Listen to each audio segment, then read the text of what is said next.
ऐसा विश्वास जो शहादत को गले लगा सकता है। प्रकाशित वाक्य अध्याय 2 वचन 1 से 7। हम में से अधिकांश लोगों के लिए शहादत एक अपरिचित शब्द है, लेकिन जो एक गैर मसीही संस्कृति में पले बड़े हैं उनके लिए यह एक और भी अधिक अपरिचित है। निश्चित रूप से शब्द शहादत का ऐसा शब्द नहीं है जिसका हम अक्सर अपने दैनिक जीवन में सामना करते हैं। हम शब्द से अलग और परे महसूस करते हैं, क्योंकि हमारे लिए अपनी वास्तविक शहादत की कल्पना करना काफी अवास्तविक है। फिर भी प्रकाशित वाक्य की पुस्तक के अध्याय 2 और 3 में इस शहादत की चर्चा है, और इसके वचन से हमें अपने हृदयों में शहादत का विश्वास स्थापित करना चाहिए, अर्थात वह विश्वास जिसके साथ हम शहीद हो सकते हैं। रोमन सम्राट साम्राज्य के अपने लोगों के पूर्व शासक थे। अपने अधिकार क्षेत्र पर पूर्ण अधिकार रखते हुए वे अपने हृदय की इच्छा के अनुसार कुछ भी कर सकते थे। कई युद्ध लड़ने और जीतने के बाद रोमन साम्राज्य ने अपने शासन के तहत अनगिनत राष्ट्रों को वश में कर लिया। जीते हुए राष्ट्रों द्वारा दिए गए उपहार के साथ खुद को समृद्ध किया। एक भी युद्ध नहीं हारे। छोटा राष्ट्र दुनिया के सबसे महान साम्राज्यों में से एक बन गया। केवल आकाश ही उस शक्ति की सीमा थी जिसे उसके सम्राट शासन करने के लिए आए थे। यह सामर्थ्य इतनी महान थी कि अंततः लोगों द्वारा उन्हें जीवित देवताओं के रूप में पूजा जाने लगा। उदाहरण के लिए, सम्राटों के लिए अपनी छवि में मूर्तियों का निर्माण करना और लोगों को उनके सामने झुकना असामान्य नहीं था। उन सम्राटों के लिए जिन्होंने स्वयं को देवता घोषित कर दिया था, यीशु में विश्वासियों की बढ़ोतरी उनकी पूर्ण सामर्थ्य के लिए एक गंभीर खतरे के अलावा और कुछ नहीं हो सकता था। मसीहियों की सभा को गैर कानूनी घोषित करते हुए उन्होंने विश्वासियों को सताने, गिरफ्तार करने, जेल भेजने और अंत में उन्हें उनके विश्वास के लिए निष्पादित करने के लिए दमनकारी नीतियों का सहारा लिया। यह इस ऐतिहासिक पृष्ठभूमि के खिलाफ है कि प्रारंभिक मसीही उत्पीड़न से बचने के लिए कैटाकुंभ जैसी जगहों पर भूमिगत हो गए थे, और यह वो उत्पीड़न है जिसने उनके धर्मी विश्वास की रक्षा के लिए शहादत को गले लगाने के लिए आधार तैयार किया। इस प्रकार प्रारंभिक कलीसिया के युग में शहीद खड़े हुए। उस समय के संत निश्चित रूप से केवल सम्राटों के अधिकार को ठुकराने के लिए ही शहीद हुए थे। उन्होंने उनके सांसारिक अधिकार को पहचाना, लेकिन उन्होंने उस अधिकार को तब स्वीकार नहीं किया जब उन्हें मनुष्य को ईश्वर के रूप में आराधना करने और यीशु को अपने दिल से त्यागने के लिए मजबूर किया, यहां तक कि अपने खुद के जीवन की कीमत पर भी नहीं। रोमन सम्राटों ने मसीहियों को यीशु को नकारने और उन्हें न केवल सम्राट बल्कि ईश्वर के रूप में आराधना करने का आदेश दिया। जब तक कि 313वीं ईस्वी में मिलान के आदेश ने अंत में उन्हें धार्मिक स्वतंत्रता नहीं दी गई, तब तक इस तरह की मांगों के सामने आत्मसमर्पण करने में असमर्थ और अनिच्छुक प्रारंभिक मसीहियों को उत्पीड़न का सामना करना पड़ा और अपने विश्वास की रक्षा के लिए शहीद होना पड़ा। हमारे सामने विश्वास के इन पूर्वजों की तरह हम भी अपने विश्वास को त्यागने के बजाय धार्मिक मृत्यु का सामना करना पसंद करेंगे। एशिया माइनर में 7 कलीसियाओं के बारे में यह भाग न केवल उस समय की परिस्थितियों और स्थितियों का वर्णन है, बल्कि आने वाले संसार के बारे में भी प्रकाशन है। इसमें यह प्रकाशन मिलता है कि परमेश्वर के सेवक और उनके संत अपने विश्वास की रक्षा के लिए शहीद हो जाएंगे। जैसे रोमन साम्राज्य के समय में एक समय आएगा जब एक पूर्ण शासक रोमन सम्राट के आधुनिक दिन के संस्करण के रूप में उभरेगा, जो हर किसी को अपने अत्याचारी शासन के अधीन करेगा, उसकी छवि के अनुसार मूर्तियां बनाएगा और सभी को उनके सामने झुकना होगा, और वह मांग करेगा कि उसे एक ईश्वर के रूप में आराधना की जाए। यह हमारे अपने समय से बहुत दूर नहीं है, और जब यह युग आएगा तो कई संत अपनी शहादत के लिए प्रारंभिक कलीसिया के विश्वासियों के नक्शे कदम पर चलेंगे। इसलिए हमें अपने हृदय में उस चेतावनी के वचन को रखना चाहिए जो हमारे प्रभु ने एशिया की 7 कलीसियाओं को दिया था। एशिया की 7 कलीसियाओं का अभिवादन, प्रोत्साहन और चेतावनी देते हुए परमेश्वर ने उनसे वादा किया कि जो जय पाए वह जीवन के वृक्ष में से खाएगा, जो परमेश्वर के स्वर्ग के बीच में है और जीवन का मुकुट प्राप्त करेगा। उसे छिपा हुआ मान्ना खाने के लिए दिया जाएगा, वहां भोर का तारा होगा और बहुत कुछ। यह परमेश्वर का विश्वास योग्य वायदा है कि जो लोग अपनी शहादत के द्वारा विजय हासिल करते हैं उन्हें वहां स्वर्ग के सभी अनंत आशीष देंगे। तो फिर प्रारंभिक कलीसिया के संतों ने अपनी शहादत का सामना कैसे किया? पहली बात जो हमें याद रखनी चाहिए वह यह है कि जो शहीद हुए थे वे परमेश्वर के सेवक और उनके संत थे। हर कोई शहीद नहीं हो सकता। केवल वे जो यीशु को अपने उद्धारकर्ता के रूप में मानते हैं, उत्पीड़न के अधीन आत्मसमर्पण नहीं करते हैं और प्रभु में अपने विश्वास और भरोसे को बनाए रखते हैं, वे शहादत का सामना कर सकते हैं। प्रेरित यूहन्ना, जिसे हम यहां पतमुस टापू पर इफिसुस की कलीसिया को उसके निर्वासन में फटकार लगाते हुए देखते हैं, वह यीशु के 12 प्रेरितों में से अंतिम जीवित व्यक्ति था। अन्य सभी प्रेरित पहले ही शहीद हो चुके थे, साथ ही अन्य संत भी। ऐतिहासिक रूप से कहे तो एशिया की 7 कलीसियाओं के संत उन अनगिनत मसीहियों में से कुछ ही थे जो 313 ईस्वी तक शहीद हुए थे। रोमन अधिकारियों के उत्पीड़न से भागते हुए वे सचमुच भूमिगत हो गए। उनकी पहुंच से बचने के लिए गुफाओं की खुदाई की और आराधना के लिए कैटाकोम के रूप में जानी जाने वाली भूमिगत कब्रिस्तानों में इकट्ठा हुए। इन इसके बीच में उन्होंने कभी भी अपने विश्वास का त्याग नहीं किया और स्वेच्छा से अपनी शहादत को गले लगा लिया। इफिसुस की कलीसिया सहित एशिया की 7 कलीसियाओं के सेवक और संत परमेश्वर द्वारा डांट खाने के बावजूद भी शहीद हो गए। जिस चीज ने उन्हें शहीद होने में सक्षम बनाया वह था प्रभु में उनका विश्वास। वे सभी विश्वास करते थे कि प्रभु ही परमेश्वर थे। उन्होंने उनके सभी पापों को ले लिया और वह चरवाहा था जो उन सभी को 1000 साल के राज्य और नए स्वर्ग और पृथ्वी की ओर ले जाएगा। यह विश्वास और आशा की निश्चितता ही है जिसने उन्हें अपनी शहादत के कारण अपने सभी भय और मृत्यु के दर्द को दूर करने में सक्षम बनाया। अब हम अंत समय में जी रहे हैं। वह समय जब बहुत दूर नहीं है जब दुनिया का एक अधिकार के तहत एक जुट हो जाएगी और एक पूर्ण शक्ति वाला शासक उभरेगा। प्रकाशित वाक्य 13 में दर्ज यह पूर्ण शासक संतों के जीवन को खतरे में डालेगा और मांग करेगा कि वे अपने विश्वास को त्याग दे। लेकिन हम अंत के संत उसकी धमकियों और जबरदस्ती पर काबू पाने और अपनी शहादत के माध्यम से अपने विश्वास की रक्षा करने में सक्षम होंगे, क्योंकि हमारा वही विश्वास है जो प्रारंभिक कलीसिया के संतों का था। वचन 4 और 5 में परमेश्वर ने इफिसुस की कलीसिया को फटकार लगाते हुए कहा, पर मुझे तो तेरे विरुद्ध यह कहना है कि तूने अपना पहला सा प्रेम छोड़ दिया है। इसलिए स्मरण कर कि तू कहां से गिरा है और मन फिरा और पहले के समान काम कर। यदि तू मन न फिराएगा तो मैं तेरे पास आकर तेरी दीवट को उसके स्थान से हटा दूंगा। इसका क्या अर्थ है? इसका अर्थ है कि इफिसुस की कलीसिया ने पानी और आत्मा के सुसमाचार को छोड़ दिया था। इफिसुस की कलीसिया सहित प्रारंभिक कलीसिया के सभी संतों ने पानी और आत्मा के सुसमाचार में विश्वास किया था। ऐसा इसलिए था क्योंकि यीशु के सभी शिष्यों ने पानी और आत्मा के सुसमाचार का प्रसार और प्रचार किया था। इस प्रकार उस समय के संतों ने प्रेरित से जो सुसमाचार प्राप्त किया वह संपूर्ण सुसमाचार था, न कि झूठा और मानव निर्मित सुसमाचार जो केवल क्रूस पर लहू में विश्वास करता है। लेकिन यहां कहा गया है कि इफिसुस की कलीसिया के सेवक ने अपना पहला सा प्रेम छोड़ दिया था। इसका अर्थ यह है कि इफिसुस की कलीसिया के सेवक ने कलीसिया की सेवकाई में पानी और आत्मा के सुसमाचार को त्याग दिया था। इस कारण प्रभु ने कहा कि जब तक वह मन फिराव न करे वह दीवट को उसके स्थान से हटा देगा। उसके पास से दीवट को हटाने का मतलब कलीसिया को हटाना था, जिसका अर्थ था कि पवित्र आत्मा अब इफिसुस की कलीसिया में काम नहीं कर सकता था। इफिसुस की कलीसिया के सेवक के लिए पानी और आत्मा के सुसमाचार की ओर लौटना वास्तव में इतना कठिन काम नहीं था, लेकिन यह उनकी सबसे छोटी समस्या थी। जिस बात ने उसे संकट में डाला वह यह थी कि वे पानी और आत्मा के सुसमाचार पर हृदय से विश्वास तो करते थे, लेकिन स्पष्ट रूप से उस बात का प्रचार करने में असफल रहे। उन्होंने अपनी कलीसिया में उन सभी लोगों को स्वीकार किया जिन्होंने केवल यीशु को अपने उद्धारकर्ता के रूप में स्वीकार किया था, भले ही फिर वे पानी और आत्मा के सुसमाचार में विश्वास नहीं करते थे। हालांकि वास्तव में पानी और आत्मा के सुसमाचार में उनके विश्वास का अंगीकार विश्वासियों को शहादत के लिए तैयार करने के लिए था। इफिसुस दूसरे शब्दों में कहे तो उसने उन सभी का स्वागत किया जो उसकी कलीसिया में आए थे, भले ही उनका परमेश्वर और पानी और आत्मा के सुसमाचार में समान विश्वास था या नहीं। क्योंकि परमेश्वर की कलीसिया में प्रवेश करने के लिए बहुत अधिक बलिदान की आवश्यकता थी और क्योंकि इफिसुस की कलीसिया के सेवक को डर था कि यह बलिदान कई लोगों को कलीसिया में शामिल होने से रोकेंगे, इसलिए वह स्पष्ट शब्दों में पूर्ण सत्य का प्रचार करने में विफल रहा था। परंतु चूंकि पवित्र आत्मा वहां वास नहीं कर सकता जहां सत्य नहीं है, परमेश्वर ने कहा कि वह दीवट को हटा देगा। यह इफिसुस की कलीसिया के सेवकों और संतों के कामों की कमी के कारण नहीं है कि परमेश्वर ने कहा कि वह कलीसिया को हटा देगा, बल्कि उसका मतलब था कि वह अब और कलीसिया में नहीं रह सकता, क्योंकि कलीसिया में अब सच्चाई नहीं पाई जा सकती है। यह एक बहुत ही जरूरी आवश्यकता है कि परमेश्वर की कलीसिया पानी और आत्मा के सुसमाचार का अनुसरण करे। परमेश्वर के सेवकों और संतों को न केवल इस सुसमाचार में विश्वास करना चाहिए, बल्कि स्पष्ट और पूर्ण शब्दों में इसका प्रचार और शिक्षा भी देनी चाहिए, क्योंकि केवल इस सुसमाचार में ही हम परमेश्वर का प्रेम, उसकी कृपा और हमारे लिए उसके सभी आशीर्वाद को पा सकते हैं। इस सुसमाचार का प्रचार करने के बजाय इफिसुस की कलीसिया के सेवक ने अपनी मंडली में उन लोगों को स्वीकार किया जो केवल क्रूस पर लहू में विश्वास करते थे।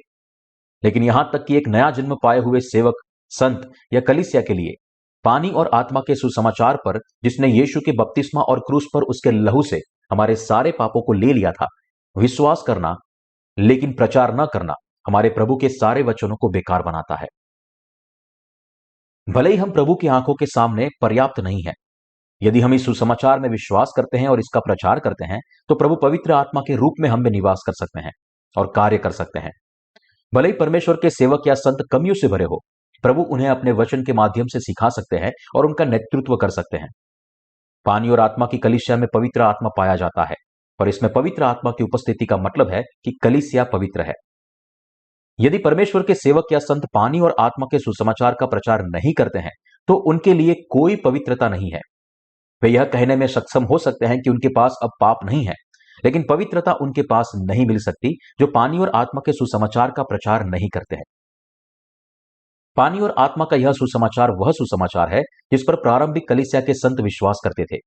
वह सुसमाचार जो यह घोषणा करता है कि प्रभु अपने बपतिस्मा के साथ जगत के सभी पापों को अपने ऊपर लेकर मनुष्य जाति को बचाने के लिए इस धरती पर आए थे और उन सब पापों को क्रूस पर अपनी मृत्यु के साथ दूर किया।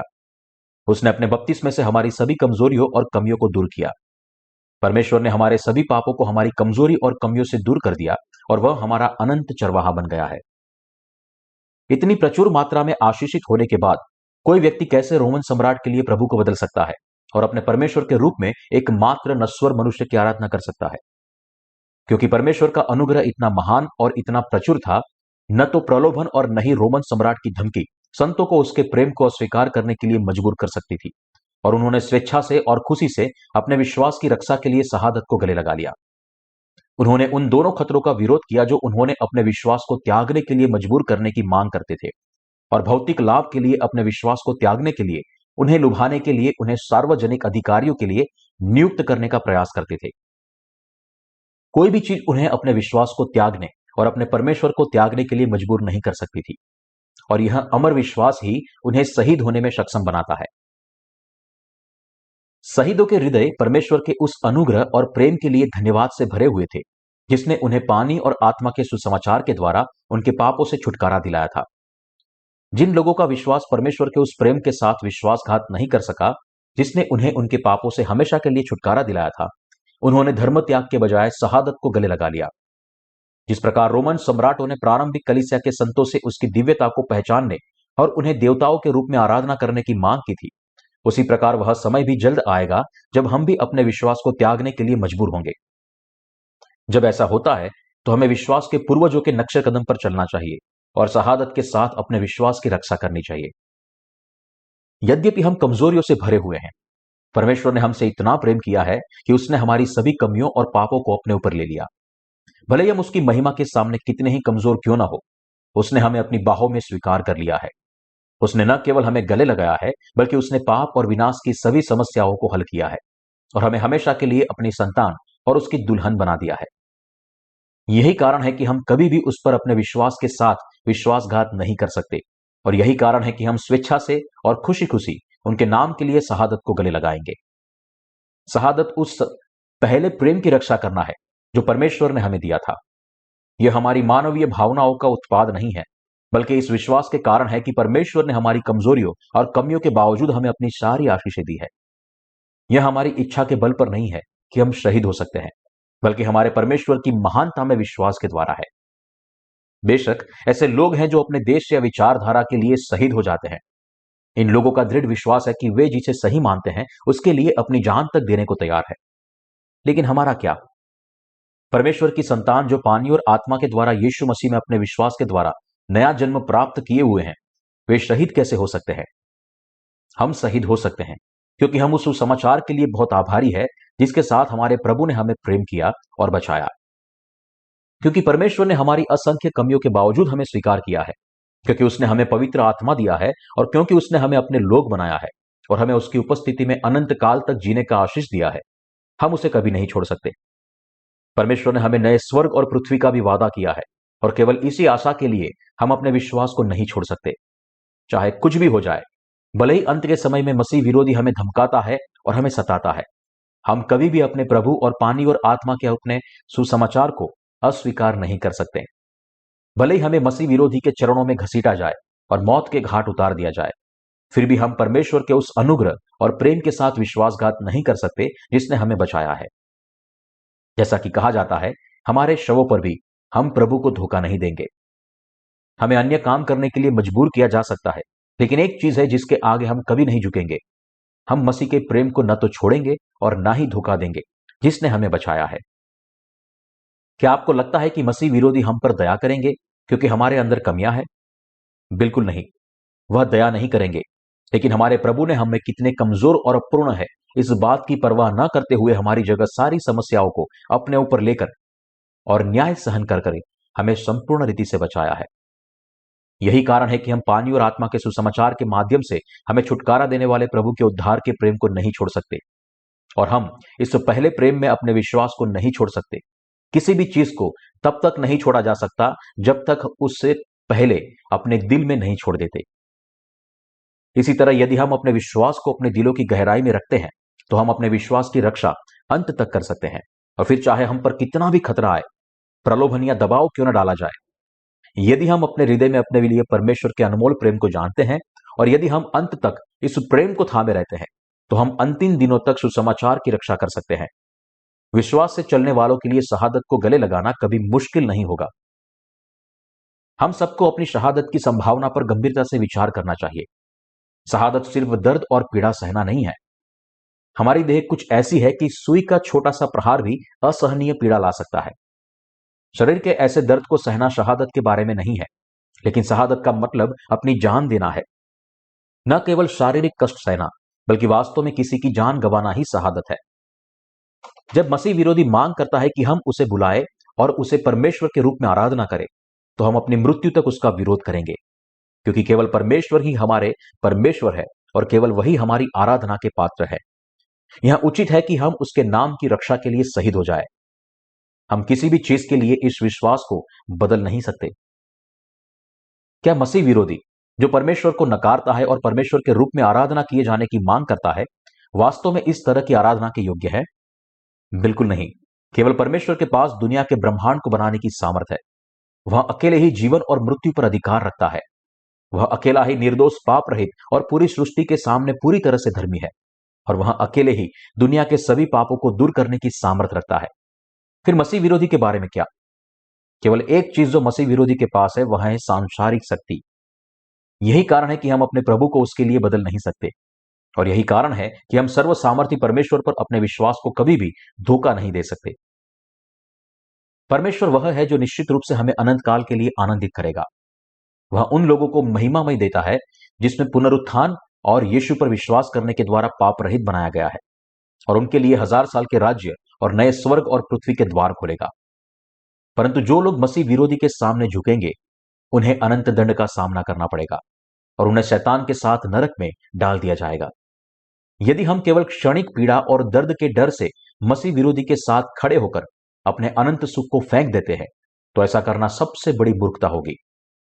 इस सच्चाई को जानकर जो लोग पानी और आत्मा के सुसमाचार पर अपने दिल में विश्वास करते हैं, वे बहादुरी से मसीह विरोधी के खिलाफ खड़े होंगे, शहीद होंगे और अपने बलिदान के प्रतिफल के रूप में अनंत आनंद प्राप्त करेंगे। आप और मैं, हम सब शहीद होने वाले हैं। कोई गलती ना करे। जब काले घोड़े का युग समाप्त होगा, तो पीले घोड़े का युग आएगा, और फिर मसीह विरोधी उठ खड़ा होगा और 7 तुरहियों की विपत्तियां शुरू होगी। मसीह विरोधी निश्चित रूप से उठ खड़ा होगा। हम संत निश्चित रूप से शहीद होंगे और हमारे पुनरुत्थान के साथ हम निश्चित रूप से स्वर्ग में उठा लिए जाएंगे, और हम निश्चित रूप से 1000 वर्ष के राज्य में प्रवेश करेंगे।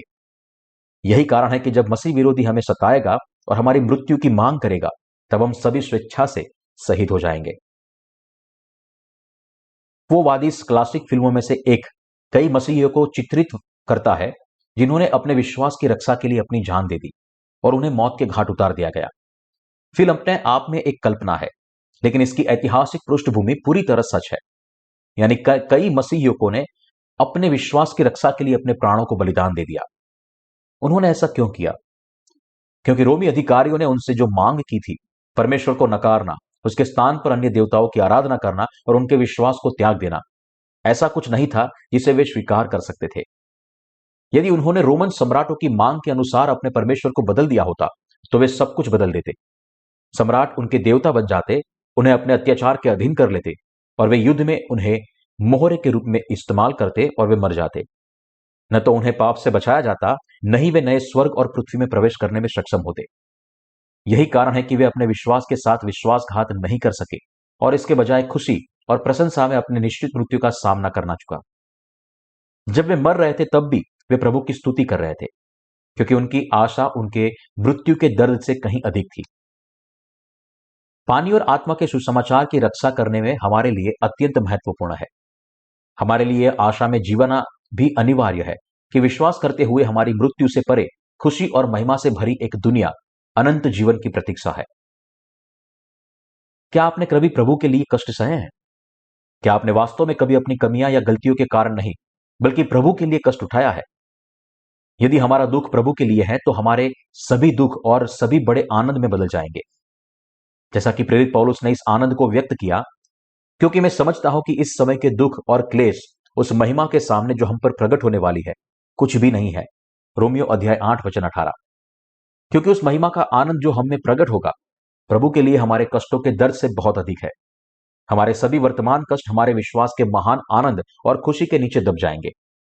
दूसरे शब्दों में, प्रारंभिक कलीसिया के संत और शहीद अपने दर्द को दूर कर सकते थे और प्रभु के लिए अपनी जान दे सकते थे, क्योंकि वे जानते थे कि जो आनंद उनकी प्रतीक्षा कर रहा है वह उनके तत्काल दुख से कहीं अधिक है।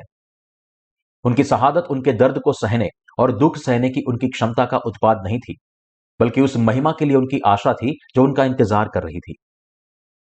सामान्य तौर पर लोग यह सोचकर अपना दर्द सहते हैं कि उन्हें बस उसके साथ रहना है। यह एक कठिन और थका देने वाली लड़ाई है। जब उनका धीरज निराशाजनक परिणाम लाता है तो उनकी हताशा और भी अधिक हो जाती है। बिना किसी कारण के दुख सहना। लेकिन हम मसीहियों के लिए हमारी दृढ़ता का आनंद और खुशी अधिक हो जाती है, क्योंकि हम अपनी आशा और पुरस्कार की निश्चितता में सुरक्षित है। यदि हम अपने पूरे दिल से उससे वफादार सेवकों के रूप में प्रभु की सेवा करने के लिए अपना मन लगाते हैं, तो हम जानते हैं कि आनंद और आराम हमारी प्रतीक्षा कर रहा है। वह हमारे वर्तमान बलिदानों के दर्द से कहीं अधिक है, क्योंकि इस आनंद में सभी कठिनाइयां दबी हुई हैं। हम सभी प्रभु के लिए अपना जीवन जी सकते हैं और यहां तक कि उनकी खातिर अपनी शहादत को भी गले लगा सकते हैं। लोगों में आत्माएं, भावनाएं, विचार और विश्वास होते हैं। नया जन्म प्राप्त की हुई आत्माओं के लिए, क्योंकि हमारे प्रभु की आत्मा उनमें वास कर रही है, उनकी धार्मिकता के लिए सताए जाने से उन्हें केवल उस महिमा के लिए अकथनीय आनंद और खुशी मिल सकती है जो उनकी प्रतीक्षा कर रही है। परंतु यदि वे पहले प्रेम को छोड़ दे तो प्रभु दीवट को दूर करने से न झिझकेगा। यदि वे जो आनंद पूर्वक पानी और आत्मा के सुसमाचार की सेवा अपने पूरे दिल और जीवन से कर रहे हैं, ऐसा करना बंद कर देते हैं, तो उसका मतलब यह है कि उन्होंने धीरे धीरे सुसमाचार की सेवा करने का आनंद, अपना पहला प्रेम छोड़ दिया था, भले ही फिर उन्होंने पूरे तौर से इस सुसमाचार को न छोड़ा हो। वे अभी भी अपने व्यक्तिगत विश्वास पर कायम हो सकते हैं, लेकिन यदि वे अब सुसमाचार का प्रचार करने में गर्व नहीं करते हैं और अब उन्हें यह स्पष्ट समझ नहीं है कि उद्धार प्राप्त करने के लिए क्या आवश्यक है, कि क्रूस पर लहू उद्धार के लिए पर्याप्त नहीं है, तो उनका विश्वास गलत हो जाएगा और उनकी शहादत उनके लिए पहुंच से बाहर हो जाएगी। तब परमेश्वर उनकी दीवट को उसके स्थान से हटा देगा। जो लोग खुशी और दृढ़ता के साथ सुसमाचार की सेवा करते हैं, वे स्वेच्छा से शहादत को स्वीकार करने में सक्षम होंगे, क्योंकि उन्होंने अपना पहला प्रेम कभी नहीं छोड़ा। क्योंकि इन लोगों को मसीह के प्रेम पर विश्वास करने और प्रचार करने के लिए परमेश्वर द्वारा आशीषित किया गया है। वे शहीद हो सकते हैं। इससे कोई फर्क नहीं पड़ता कि आप कितने सक्षम या प्रभावशाली है। यदि आप पानी और आत्मा का सुसमाचार नहीं फैलाएंगे तो कलीसिया अपने स्थान से हटा दी जाएगी। यह एक महत्वपूर्ण संदेश है जिसे परमेश्वर चाहता है कि हम इसे समझें। यदि हम इस सत्य को महसूस करते हैं और इस पर विश्वास करते हैं, तो हम अंत के समय में अपने दिलों को नवीनीकृत कर सकते हैं और प्रभु के नाम के लिए शहीद होने में सक्षम हो सकते हैं। वह मौलिक सार क्या है जो हमारे विश्वास को बनाए रखता है? यह पानी और आत्मा का सुसमाचार है। यदि यह पानी और आत्मा के सुसमाचार के लिए नहीं होता तो हमारे विश्वास के कार्यों का क्या उपयोग होता? हमारे विश्वास को बनाए रखने का कारण यह है कि परमेश्वर ने हमसे प्रेम किया है और पानी और आत्मा के अपने सुसमाचार के साथ हमें अपनी बाहों में लिया है। क्योंकि यह प्रेम एक अपरिवर्तनीय प्रेम है जो हमें महिमा देता है। हम अपने विश्वास को बनाए रखने में सक्षम है और इसका प्रचार और प्रसार करना जारी रखते हैं। हमारी कमजोरियों के बावजूद हम अंत तक परमेश्वर की ओर दौड़ सकते हैं, क्योंकि पानी और आत्मा के सुसमाचार ने हमें बचाया है और इस सुसमाचार में मसीह का प्रेम पाया जाता है। हम कमियों से भरे हुए हैं, लेकिन क्योंकि हम पानी और आत्मा के सुसमाचार के प्रेम से भरे हुए आत्मा को पहन लेते हैं, हम अपने भाइयों और बहनों, परमेश्वर के सेवकों और जगत की सभी आत्माओं से प्रेम कर सकते हैं। मूल रूप से पूर्ण प्रेम मनुष्य की पहुंच से बाहर है, क्योंकि हमारे बीच कोई प्रेम नहीं है। हम किसी और से प्रेम करने में असमर्थ हैं, लेकिन केवल अपने आप से स्वार्थ की तरह प्रेम करते हैं। सतह पर जो कुछ भी दिखाई देता है, उससे बहुत से लोग धोखा खा जाते हैं। जो केवल चमकीले छिछले सतह की ओर खींचा जाता है, वे लोगों का न्याय इस आधार पर करते हैं कि उनके पास कौन सी भौतिक और बाहरी संपत्ति है। परंतु सच्चे विश्वासियों में परमेश्वर का प्रेम है। यह वही है जो हमें सुसमाचार, हमारे प्रभु के सिद्ध प्रेम का प्रसार करने में सक्षम बनाता है। हमारे प्रभु इस धरती पर आए, हमारी सभी कलीसियाओं को स्वीकार करने के लिए बपतिस्मा लिया और हमें बचाने के लिए हमारे सभी पापों से हमें शुद्ध किया। तो फिर हम उसका पहला प्रेम कैसे छोड़ सकते हैं, जिसने हमें परमेश्वर की संतान बना दिया है। हमारे पास कई पहलुओं में कमी हो सकती है, लेकिन हमें इस सच्चाई में अपने विश्वास में कभी भी कमी नहीं करनी चाहिए। हमें अपने पूर्ण विश्वास के साथ इस सुसमाचार का प्रचार करना चाहिए। क्लेश के समय में जिस चीज की सबसे ज्यादा जरूरत है, वह है पानी और आत्मा के सुसमाचार में विश्वास। जब हम परीक्षाओं और क्लेशों का सामना करते हैं, तो अपने विश्वास की रक्षा करने और कठिनाइयों पर विजय प्राप्त करने की सामर्थ केवल पानी और आत्मा के सुसमाचार में विश्वास से ही आएगी।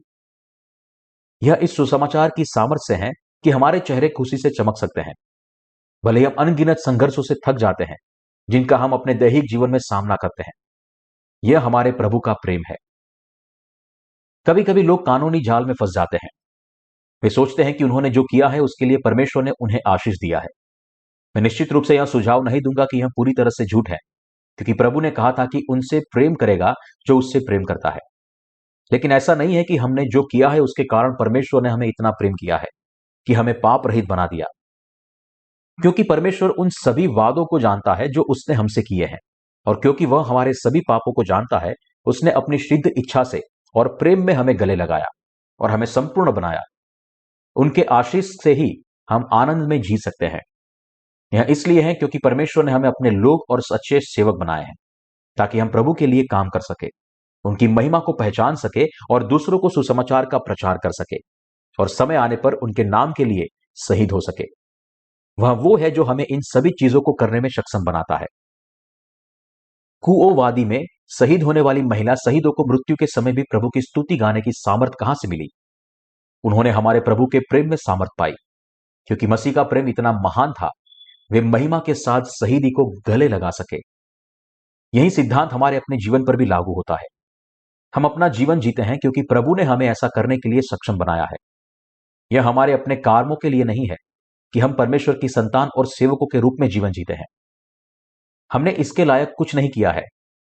यह हमारे लिए परमेश्वर के अपरिवर्तनीय और सिद्ध प्रेम और इस प्रेम में हमारे विश्वास के कारण है कि हम अंत तक उसका अनुसरण कर सकते हैं, फिर भले ही हम कभी कभी ठोकर खाते हैं। यह सामर्थ परमेश्वर की सामर्थ है, हमारी नहीं। शहादत केवल परमेश्वर के प्रेम से ही संभव है, जिसने हमें संपूर्ण बनाया है। केवल परमेश्वर की कृपा से ही हम शहादत को गले लगा सकते हैं। इस सत्य को याद रखें कि हम परमेश्वर है जो आपको शहीद होने में सक्षम बनाता है, और खुद को शहादत के लिए तैयार करने की कोशिश में अपना समय बर्बाद न करें, जैसे कि आप इसके बारे में कुछ भी कर सकते हैं। केवल पानी और आत्मा के सुसमाचार में हमारा विश्वास ही हमें अंतिम सांस तक प्रभु की स्तुति करने में सक्षम बनाएगा। प्रभु ने एशिया की 7 कलीसियाओं से कहा, जो जय पाए मैं उसे उस जीवन के पेड़ में से जो परमेश्वर के स्वर्गलोक में है फल खाने को दूंगा। जीवन का पेड़ एक नए स्वर्ग और पृथ्वी में पाया जाता है। उसमें परमेश्वर का सिंहासन, बहुमूल्य पत्थरों से बने घर और जीवन का बहता हुआ जल है। जो लोग विजय प्राप्त करते हैं उनके लिए परमेश्वर ने उनके इस स्वर्ग का वादा किया है, जहां वे हमेशा के लिए उनके साथ पूर्णता में रहेंगे। जो विजय प्राप्त करते हैं वे पानी और आत्मा के सुसमाचार में अपने विश्वास के साथ ऐसा करते हैं। इस सुसमाचार के अलावा कुछ भी जय प्राप्त करने को असंभव बना देगा, जिसे केवल परमेश्वर की सामर्थ्य से प्राप्त किया जा सकता है, मनुष्य की सामर्थ्य से नहीं। वह सामर्थ्य जो हमें जय प्राप्त करने में सक्षम बनाती है, वह केवल परमेश्वर से आती है। हमें समझना चाहिए कि पानी और आत्मा का सुसमाचार कितना महान है और परमेश्वर का प्रेम और उसका उद्धार कितना महान है, क्योंकि यह सुसमाचार ही है जो हमें शहादत को गले लगाने का विश्वास देगा। हम सभी कमजोर, अप्रतिभाशाली, अकुशल, अक्षम, मूर्ख और अज्ञानी हो सकते हैं, लेकिन हमारे पास अभी भी सामर्थ है, क्योंकि हमारे हृदय में पानी और आत्मा का सुसमाचार है। पानी और आत्मा के सुसमाचार में विश्वास करने वालों के नाम जीवन की पुस्तक में लिखे गए हैं। हर कोई जिसका नाम जीवन की पुस्तक में है, दर्ज नहीं है, वह शैतान के सामने गिर जाएगा और आत्मसमर्पण कर देगा। केवल वे ही जिसके नाम पानी और आत्मा के सुसमाचार पर विश्वास करके जीवन की पुस्तक में लिखे गए हैं, वे शैतान के आगे नहीं झुकेंगे। आपको यह सुनिश्चित करना चाहिए कि आपका नाम इस जीवन की पुस्तक में स्पष्ट और निश्चित रूप से लिखा गया है।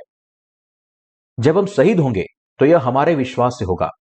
मसीह का पहला प्रेम जो हमारे प्रभु ने हमें दिया है, हम बिना किसी चिंता या डर के अपनी शहादत की प्रतीक्षा कर सकते हैं, क्योंकि हम विश्वास करते हैं कि प्रति पवित्र आत्मा जो हमें वास करता है, वह हमें हमारी शहादत का सामना करने की सामर्थ्य देगा।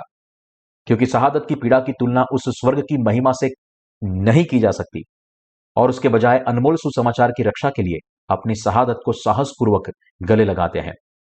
हमें अब कोई आश्चर्य नहीं छोड़ना चाहिए कि हम कैसे शहीद हो सकते हैं, क्योंकि यह हमारे प्रयास से नहीं बल्कि परमेश्वर द्वारा है कि हम शहीद हुए हैं।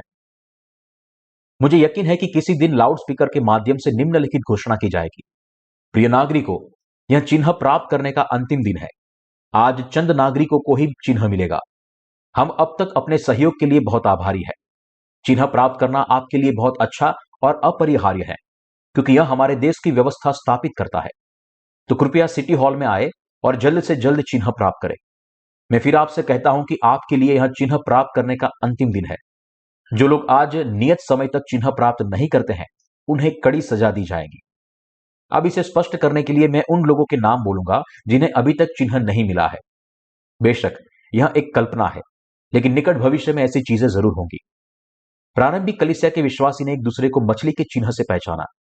उनके बीच यह एक पासवर्ड था। हम भी एक ऐसा चिन्ह बनाना चाहेंगे जिससे हम अपने भाइयों और बहनों को पहचान सके, ताकि हम एक दूसरे विश्वास को इतना प्रोत्साहित कर सके कि हम शहादत को गले लगा सके। क्योंकि शहादत कोई ऐसी चीज नहीं है जिसे हम अपने प्रयास से प्राप्त कर सकते हैं। हम अपनी चिंताओं को छोड़कर साहस के साथ उसका सामना कर सकते हैं।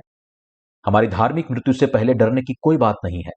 हमें केवल इतना करना है कि इस पृथ्वी पर रहते हुए प्रभु के लिए जीना है। हम अपने आप को प्रभु को दे सकते हैं, क्योंकि हम जानते हैं कि हमारे भाग्य में हमारे परमेश्वर के नाम के लिए शहीद होना तय है। आपको यह महसूस करना चाहिए कि यदि आप अपनी संपत्ति खोने के डर से शहादत से बचने की कोशिश करते हैं, तो आपको और भी अधिक कष्टों और आपदाओं का सामना करना पड़ेगा। आपको विश्वास के लोग बनना चाहिए जो यह जानते हुए कि वे मसीह के लिए शहीद होंगे, प्रभु के लिए अपना जीवन अपने अंत तक जीते हैं।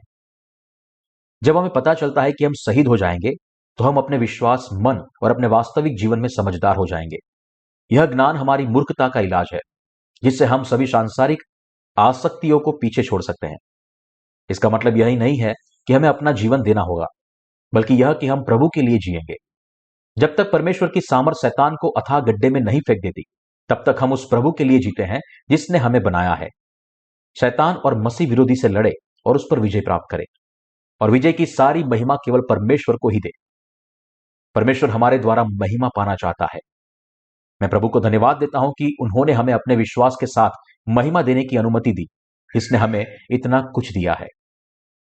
हमें विश्वास है कि प्रभु जल्द ही हमें लेने के लिए वापस आएंगे। जब अंत के समय में कई आत्माएं परमेश्वर के पास लौटती है, तो परमेश्वर उन सभी को अपनी बाहों में ले लेंगे और उन्हें उठाएंगे।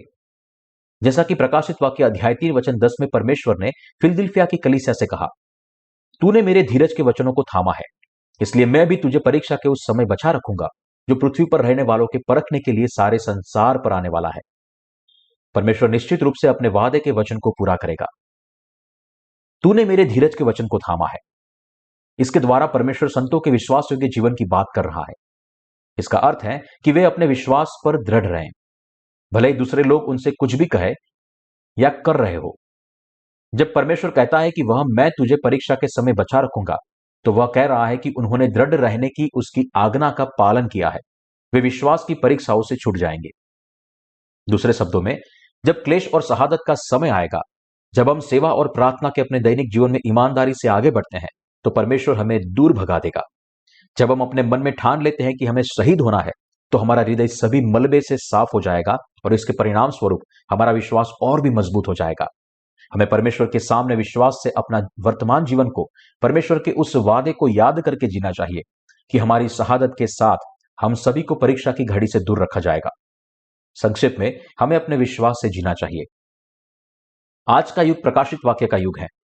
कई मूर्ख मसीही हैं जो परमेश्वर के वचन की उपेक्षा करते हुए पूर्व क्लेश के रैप्चर के सिद्धांत में अपने झूठे विश्वास पर हठपूर्वक चिपके रहते हैं। जब आखिरी दिन आएगा तो उन्हें पता चल जाएगा कि कितने गलत थे वे। उनके प्रभाव और शक्ति के दिन गिने जाते हैं। हमें बस इतना करना है कि हम अपनी इस आशा की निश्चितता में जीवन जिए कि परमेश्वर अपने वादे के वचन को पूरा करेगा। जब हम महान क्लेश के मध्यम समय पर पहुंचेंगे तो हम अपने विश्वास की रक्षा के लिए शहीद हो जाएंगे और 7 कटोरों की विपत्तियों के शुरू होने के ठीक पहले हम परमेश्वर द्वारा हवा में उठा लिए जाएंगे और 1000 साल के राज्य में प्रवेश करेंगे। जब मसीह के साथ शासन करने की हमारी आशा को साकार किया जाता है तो इस पृथ्वी पर हमारे सभी कष्टों की भरपाई उन पुरस्कारों से अधिक होगी जो हमारी प्रतीक्षा कर रही है, और अनंत नए स्वर्ग और पृथ्वी के लिए हमारा प्रवेश तक हमें अकथनीय खुशियों से भर देगा। आज हम परमेश्वर के इस वादे की पूर्ति की आशा में प्रभु के लिए विश्वास से जीते हैं। अपने सभी वादों को पूरा करने के लिए अपने प्रभु पर भरोसा करते हुए हम उस दिन की उत्सुकता से प्रतीक्षा कर रहे हैं जब हम अपने महिमामय शरीर में हमेशा के लिए उसके साथ रह सकेंगे। मैं प्रभु को धन्यवाद देता हूं कि उन्होंने हमें पाप की पूर्ण माफी का सुसमाचार दिया, हमें उनके प्रति उनके विश्वास की रक्षा करने के लिए शहादत को गले लगाने में सक्षम बनाया और हमें उनके धन्य लोगों के लिए बीच खड़ा किया। इफिसुस की कलीसिया की पृष्ठभूमि। इफिसुस रोमन साम्राज्य के एशिया माइनर क्षेत्र का एक बड़ा बंदरगाह शहर, वाणिज्य और धार्मिक गतिविधियों का केंद्र था। प्रारंभिक कलीसिया के समय यह एक फलता फूलता अंतरराष्ट्रीय शहर था। उसके उत्तर में स्मुरना और दक्षिण में मिलेतुस था। मिथकों के अनुसार युद्ध की बहादुर देवी अमेजोन ने पहली बार 12वीं सदी ईसा पूर्व में शहर का निर्माण किया था, जब उसने ऐसे एथेंस के एक राजकुमार अलेक्जेंडर को दिया था। इफिसुस भौतिक रूप से एक समृद्ध शहर था, जिसका अर्थ था यह एक बहुत ही सांसारिक शहर भी था। यही कारण है कि परमेश्वर ने इफिसुस की कलीसिया को अंत तक लड़ने और शैतान पर जय पाने के लिए कहा था, ताकि वह पानी और आत्मा के सुसमाचार को खो न दे। हमें यह समझना चाहिए कि परमेश्वर का सत्य का वचन कितना महत्वपूर्ण है और हमें हर तरह से अपने विश्वास की रक्षा करनी चाहिए। प्रेरित यूहन्ना ने द्वारा परमेश्वर ने इफिसुस की कलीसिया को लिखा, जो 7 तारों अपने दाहिने हाथ में लिए हुए हैं और सोने की 7 दीवटों के बीच में फिरता है। वह यह कहता है कि मैं तेरे काम और तेरे परिश्रम और तेरे धीरज को जानता हूं, और यह भी कि तू बुरे लोगों को देख नहीं सकता, और जो अपने आप को प्रेरित कहते हैं और है नहीं, उन्हें तूने परख कर झूठा पाया। तू धीरज रखता है और मेरे नाम के लिए दुख उठाने के लिए थकता नहीं। इफिसुस की कलीसिया के काम सब्र, बुराई को न सहने और झूठे प्रेरितों की परीक्षा लेने और उनका पर्दाफाश करने और धीरज धरने और परमेश्वर के लिए दुख उठाने के लिए परमेश्वर ने उनकी प्रशंसा की। लेकिन अपने गलत कार्यों के लिए इफिसुस की कलीसिया को फटकार भी मिली। यह भाग आगे कहता है, पर मुझे तेरे विरुद्ध यह कहना है कि तूने अपना पहला सा प्रेम छोड़ दिया है।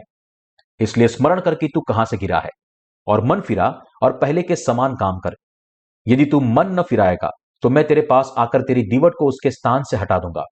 पर हां, तुम में यह बात है कि तू निकोलियों के कामों से घृणा करता है, जिनसे मैं भी घृणा करता हूं। जिसके कान हो वह सुन ले कि आत्मा कलीसियाओं से क्या कहती है। जो जय पाए मैं उसे उस जीवन के पेड़ में से दूंगा जो परमेश्वर के स्वर्ग लोक में है, फल खाने को दूंगा। उपरोक्त भाग में कहा गया है कि परमेश्वर निकुलियों के से घृणा करता है। यहां निकुलिय विश्वासियों के एक निश्चित समूह का उल्लेख करते हैं, जो परमेश्वर, उसकी कलीसिया और उसकी सच्चाई के विरुद्ध खड़े हैं।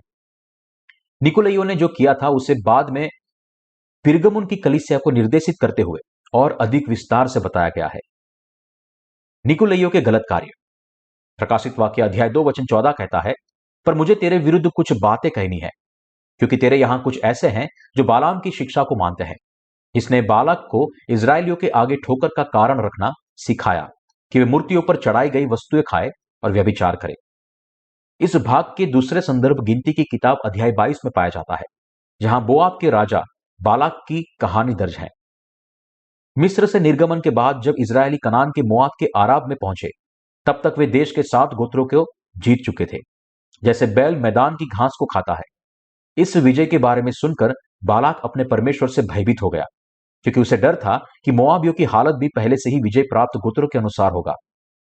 बालाक ने इजरायलियों को उन पर विजय प्राप्त करने से रोकने के लिए एक रास्ता निकालने की कोशिश में बालाम एक झूठे भविष्यवक्ता को बुलाया, ताकि वह इजरायलियों को शाप दे। बालाम झूठा भविष्यवक्ता था, परंतु अन्य जातियों ने सोचा कि वह परमेश्वर का दास है। वह न तो महायाजक हारून का वंश था और न लेवियर। परंतु मोआबियों के राजा बालाक ने विश्वास किया कि बालाम ने जिनको आशीर्वाद दिया है वे आशीष पाएंगे, और जिन्हें श्राप दिया है वे शापित होंगे। उस समय बालाम हालांकि एक झूठा भविष्यवक्ता था, एक प्रसिद्ध जादूगर के रूप में पूरे देश में प्रसिद्ध था। तो भी बालाम राजा बालाक ने जो कुछ करने को कहा था उसे वह नहीं मान सका। इसका कारण यह था कि इजरायली परमेश्वर के लोग थे। न केवल बालाम को इजरायलियों को श्राप देने के लिए परमेश्वर की ओर से कोई अनुमति नहीं थी, बल्कि यह भी कि ऐसा करने का प्रयास केवल स्वयं के लिए एक श्राप के रूप में समाप्त होगा।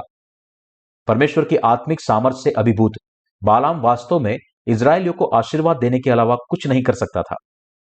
इससे क्रोधित होकर बालाक ने बालाम से कहा कि वह इजरायलियों को वहां से श्राप दे जहां से वह उन्हें न देख सके। बालाम ने बालाक से बहुत धन प्राप्त किया और बदले में उसे इजरायलियों के लिए श्राप लाने का एक तरीका सिखाया। योजना यह थी कि उन्होंने मोआबियों के पर्वों में आमंत्रित करके और उनकी स्त्रियों के साथ उन्हें प्रदान करके वेश्यावृत्ति करने के लिए प्रलोभित किया जाए, ताकि इजरायलियों को उनके पापों के लिए परमेश्वर द्वारा दंड प्राप्त किया जाए। इस प्रकार झूठे भविष्यवक्ता बालाम ने बालाक को इजरायलियों का विनाश करने की शिक्षा दी। परमेश्वर ने कहा कि यह बालाम से घृणा करता था, क्योंकि बालाम एक ऐसा व्यक्ति था जिसे पैसे से प्यार था। आज के मसीही समुदाय में बहुत से लोग ऐसे हैं जो बिल्कुल बालाम की तरह है। वे वास्तव में सभी झूठे भविष्यवक्ता है, लेकिन उनमें से कई अभी भी सम्मानित और आदरणीय है। लेकिन बालाम ने भौतिक संपत्ति का अनुसरण किया। जब उसे धन दिया गया तो उसने आशीर्वाद दिया, जब धन नहीं मिला तो उसने श्राप दिया। आज के मसीही समुदाय में दुख की बात है कि उनमें से बहुत से लोग जिन्हें परमेश्वर का सेवक माना जाता है बालाम की तरह है। जब परमेश्वर पर विश्वास करने वाले केवल भौतिक लाभ के पीछे भागते हैं तो वे झूठे भविष्यवक्ताओं के रूप में समाप्त हो जाते हैं। यही कारण है कि परमेश्वर निकोलइयों से घृणा करता था। क्या आप जानते हैं कि परमेश्वर की कलीसिया और उसके सेवकों का विनाश क्यों होता है? यह पैसे से प्रेम है। जो लोग अपनी आंखों के सामने केवल भौतिक लाभ का अनुसरण करते हैं वे परमेश्वर के समान अपने स्वयं के विनाश का सामना करते हैं। वह कलीसिया जो बालाम का अनुसरण करती है। आज प्रेरितों के समय की तरह बालाम के मार्ग का अनुसरण करने वाले कई सांसारिक कलीसिया और झूठे सेवक हैं। वे अपने अनुयायियों से धन प्राप्त करने के लिए हर संभव प्रयास करते हैं। उदाहरण के लिए मंडली को अपनी आत्मिकता से नहीं बल्कि अपने भौतिक दान के द्वारा अपने विश्वास की गवाही देने के लिए आपस में प्रतिस्पर्धा करने के लिए कहना, जैसे कि एक विश्वासी का योगदान उसके विश्वास का मापदंड है। यह विश्वास करते हुए कि कलीसिया में अधिक योगदान देने वाले का विश्वास कम देने वालों के विश्वास से अधिक है। इस भ्रष्ट अभियान को बढ़ावा देने का एकमात्र उद्देश्य कलीसिया का संवर्धन है। निसंदेह यह एक अद्भुत बात है यदि विश्वासी अपने सच्चे हृदय से परमेश्वर और उसके सुसमाचार की सेवा करने का निर्णय लेते हैं। परंतु बालाम जैसे झूठे भविष्यवक्ता अपना पेट भरने के लिए विश्वासियों का शिकार करते हैं। वे अपने अनुयायियों को भौतिक साक्ष्यों की एक प्रतियोगिता के लिए उकसाते हैं, जैसे मैंने दशमांश ईमानदारी से अर्पित किया और परमेश्वर ने मेरे व्यवसाय के माध्यम से 10 गुना आशीर्वाद दिया है।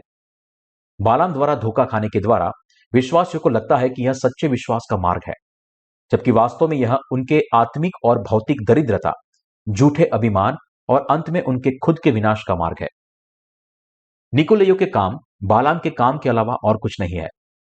जिस तरह बालाम ने अपने लालच में बालाक को इजरायलियों के सामने एक ठोकर रखना सिखाया, उसी तरह आज के मसीही समुदाय में कई लोग जो परमेश्वर के सेवक होने का दावा करते हैं वे केवल अपनी कलीसियाओं की जेबों में रुचि रखते हैं। जो लोग इन झूठे भविष्यवक्ताओं के द्वारा गुमराह किए जाते हैं वे अपनी सारी संपत्ति इन झूठे चरवाहों को देने के बाद खाली हाथ हो जाते हैं। और इससे भी बुरी बात यह है कि देर सबेर वे अपने होश में आएंगे और महसूस करेंगे कि उन्होंने जो विश्वास किया था वह पूरी तरह से झूठ है। अंत में वे झूठे कलीसिया को दोष देंगे और अंत में अपने विश्वास को त्याग देंगे। दुर्भाग्य से दुखद वास्तविकता यह है कि यह खेदजनक स्थिति तथाकथित इवेंजेलिकल कलीसिया में भी असामान्य नहीं है। बालाम द्वारा धोखा खाए हुए कई विश्वासी आज धोखाधड़ी से भटक जाते हैं और अंत में कलीसिया छोड़ देते हैं। पवित्र शास्त्र हमें बताता है कि परमेश्वर निकोलइयों के कामों से घृणा करता है। यदि हम निकोलइयों का अनुसरण करते हैं तो हम परमेश्वर में अपना विश्वास खो देंगे। हमारे पास कई गवाही है जो परमेश्वर ने हमें दी है और ये सभी आत्मिक रूप से समृद्ध खजाने हैं। लेकिन साक्षियों का उपयोग करके भौतिक लाभ का पीछा करना एक ऐसी चीज है जिससे हमें पूरी तरह से दूर रहना चाहिए, क्योंकि यह निकोलाई का तरीका है जिसे स्वयं परमेश्वर घृणा करता है। चरित्र के साथ विश्वास। परमेश्वर ने एशिया के सभी 7 कलीसियाओं को निकुलाइयों के कामों के विरुद्ध चेतावनी दी। इसके अलावा उसने उनसे यह भी वादा किया कि जो विजय प्राप्त करते हैं उन्हें वे जीवन का फल खाने के लिए देंगे। जब हम प्रभु की सेवा करते हैं तो हम विश्वास के द्वारा ऐसा करते हैं। उनके छुटकारे के लिए हमारी कृतज्ञता के कारण और इस ज्ञान के कारण कि पानी और आत्मा का सुसमाचार फैलाना सही काम है। हम दूसरों को दिखाने के लिए कभी किसी तरह से अच्छा दिखाने के लिए परमेश्वर की सेवा नहीं करते। ऐसा करना न तो सच्ची सेवा है और न ही सच्चा विश्वास। परमेश्वर की कलीसिया में हमें निकुलियों के इन कार्यों के बारे में सबसे अधिक सावधान रहना चाहिए। यही कारण है कि प्रभु ने एशिया की सभी 7 कलीसियाओं को निकुलियों के विषय में चेतावनी दी। क्या आप जानते हैं कि कई कलीसिया जिसने नया जन्म प्राप्त नहीं किया है वह इतनी तेजी से क्यों बढ़ी है? यह इसलिए बढ़ी है क्योंकि इन कलीसियाओं ने झूठे विश्वास और झूठी गवाही का निर्माण किया था। परमेश्वर के सेवकों को अपना पेट भरने के लिए कभी भी अपने झुंड का फायदा नहीं उठाना चाहिए। सच्चा विश्वास उस उद्धार में विश्वास करना है जो परमेश्वर ने हमें यीशु के बपतिस्मा, क्रूस पर उनके लहू और हमारे स्थान पर उनके न्याय के द्वारा दिया था। लेकिन कई कलीसिया जिसने नया जन्म पाया है या नहीं पाया, एक समान गवाही का उपयोग अपनी मंडलियों की जेब पर छापा मारने के लिए करते हैं।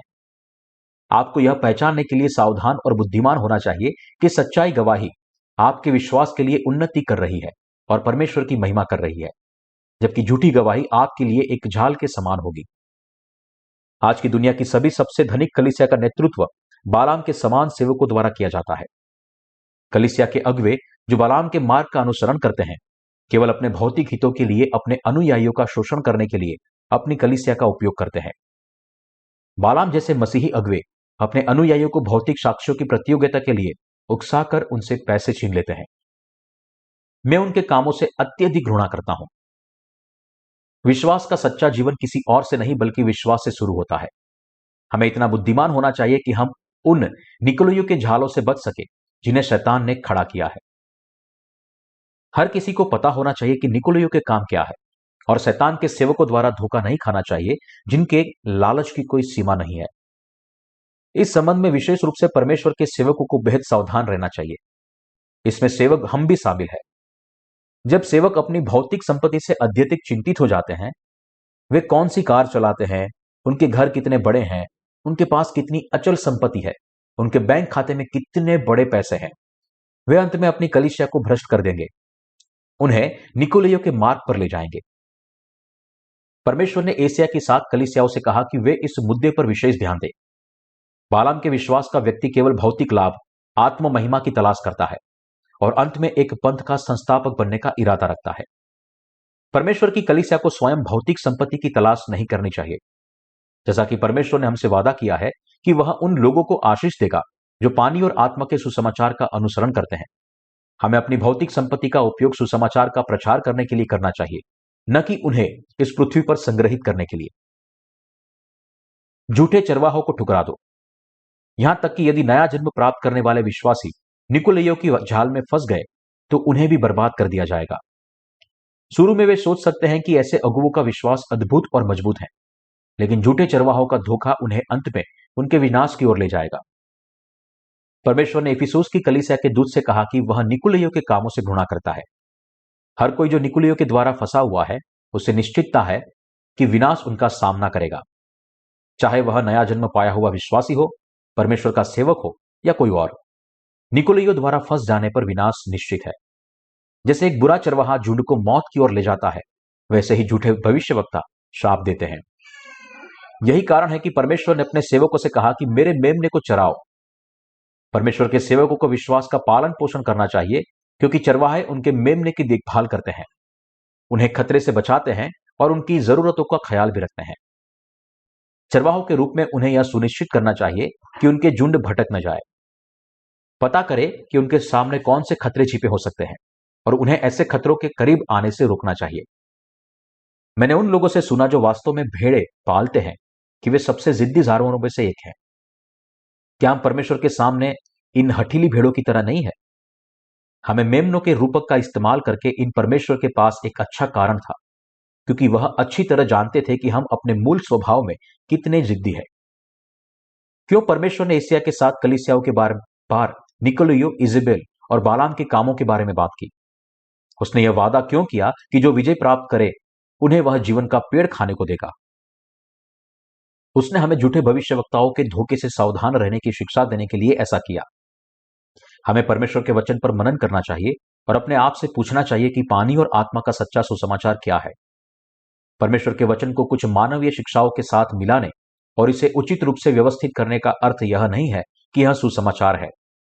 आज के मसीही धर्म में बहुत सारे खूबसूरती से गढ़े गए और दिए गए उपदेश हैं, जिनका पानी और आत्मा के सुसमाचार से कोई लेना देना नहीं है। कई प्रसिद्ध प्रचारकों को अपने पेशेवर भाषण लेखक भी होते हैं, जो उनकी ओर से उपदेश लिखते हैं, और वे जो कुछ भी करते हैं वह किसी और के द्वारा तैयार किए गए इन ग्रंथों से पढ़ा जाता है। हमें कभी भी निकोलइयों के जाल में नहीं फंसना चाहिए। भौतिक लाभ का अनुसरण न करने के लिए नया जन्म पाई हुई कलीसिया को सबसे अधिक सावधान रहना चाहिए। विशेष रूप से सेवकों को लगातार चौकस रहना चाहिए, और यह कलीसिया के अन्य सभी लोगों को भी लागू होता है। कलीसिया के सदस्यों से पैसे निकालने की कोशिश करना, भौतिक रीति में कलीसिया को सजाना और कलीसिया की इमारतों का निर्माण करना, जो आराधना के मंदिर की तुलना में महलों की तरह अधिक दिखते हैं, यह सब करते हुए यह प्रचार करना कि प्रभु की वापसी बहुत ही जल्द है, यह सभी झूठे विश्वास का कार्य है, ठीक निकोलइयों के काम की तरह। हमें विशेष रूप से झूठे चरवाहों पर ध्यान देना चाहिए और यह सुनिश्चित करना चाहिए कि हम उसके विश्वास का पालन करने के लिए कभी भी धोखा न खाएं। संतों को केवल धन से प्रेम नहीं करना चाहिए, बल्कि जिसे हमें प्रेम करना चाहिए और जिसका पालन करना चाहिए वह है पानी और लहू का सुसमाचार, परमेश्वर का पहला प्रेम। हमें अपने विश्वास योग्य जीवन को इस सच्चाई को थामे हुए जीना चाहिए कि उसने हमें मसीह के पानी और लहू से उस दिन तक बचाया है जब तक हम उससे मिल नहीं पाते। हमें परमेश्वर के वचन में विश्वास करना चाहिए कि यीशु ने अपने बपतिस्मा और क्रूस पर अपनी मृत्यु के साथ हमारे सभी पापों को दूर कर दिया है।